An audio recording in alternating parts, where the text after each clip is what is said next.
एक समय की बात है जब अस्पताल में एक दंपति का साथी दिल की तेज धड़कनों से गुंजायमान अस्पताल के साधारण वार्ड की बिस्तर पर अंतिम सांसें सी ले रहा है।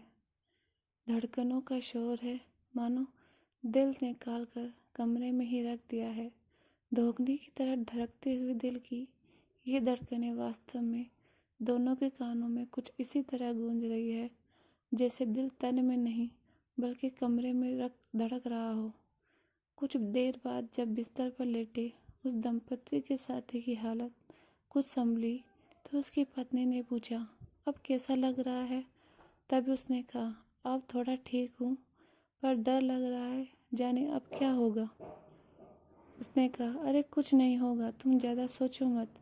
मैं कैसे ना सोचूं, तुम्हारी चिंता तो होती है ना। तभी उसकी पत्नी ने कहा, तुम्हारी चिंता करने से क्या होगा? जो तलवार तुम अपने सिर पर महसूस कर रहे हो वो मुझे अपने सिर पर भी वैसे ही महसूस हो रही है। अब जैसे हाशिए पर लटकी हुई है अपनी जिंदगी। पर ठीक है ना, जो होगा सो देखा जाएगा। अभी तुम आराम करो। कि अचानक ये ख्याल आया कि इस तरह की बातों से तो मरने वाले समय से पहले ही मर जाएगा। तो माहौल बदलने की नज़रिए से कुर्सी से उठते हुए उसकी पत्नी ने फिर कहा, अरे ज़्यादा से ज़्यादा क्या होगा, तुम मर ही तो जाओगी ना।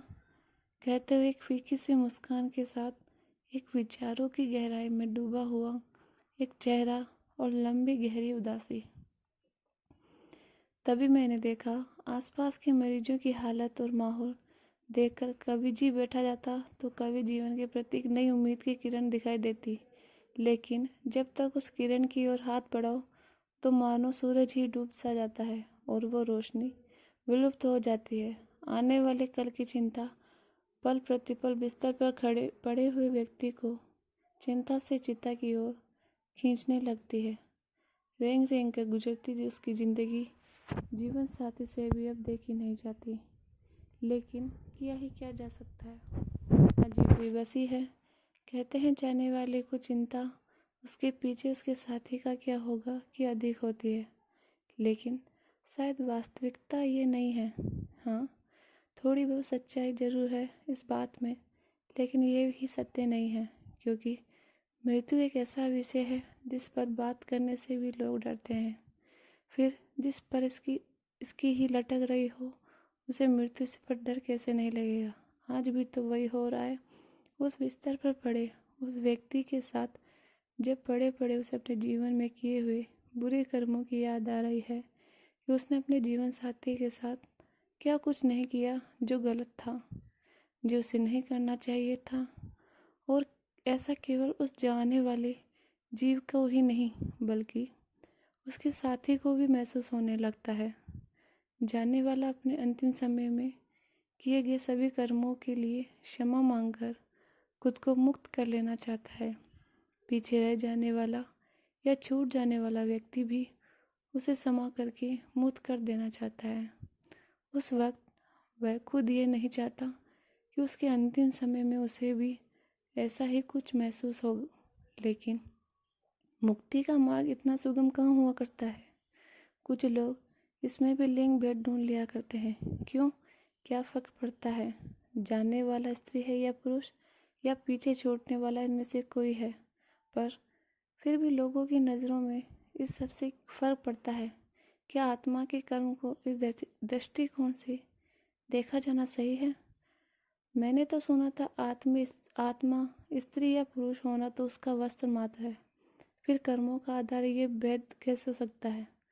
सवाल ही सवाल पर उत्तर मिले उससे पहले ही सोचते सोचते अचानक आँख खुलती है तो समझ आता है ये सब एक सपना था, एक बुरा सपना जिसने जीवन के मायने समझा दिए। अगले ही पल एक साथी ने अपने दूसरे साथी से कहा, मैंने आज तक तुम्हारे साथ जो भी कुछ बुरा व्यवहार किया है ना, तुम प्लीज़ उसे उस सब के लिए मुझे माफ़ कर दो।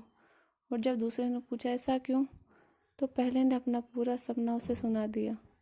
कुछ ही क्षणों के पश्चात एक को हृदयघात का दौरा पड़ा। उसने कहा, मुझे डर लग रहा है, मुझे घबराहट हो रही है। कुछ ही पलों में अस्पताल और फिर कहानी हमेशा के लिए खत्म हो गई। क्या फर्क पड़ता है कि जाने वाला कौन था? जैसे जाना था वह चला गया। पीछे छूट जाते हैं साथ गुजारे हुए महत्वपूर्ण कुछ पल, फिर चाहे वे दुख के रहे हों या खुशी के।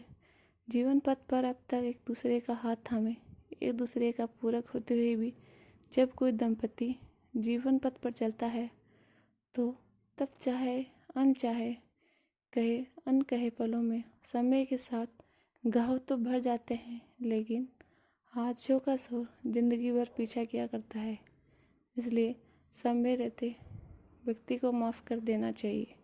यही जीवन का सार है।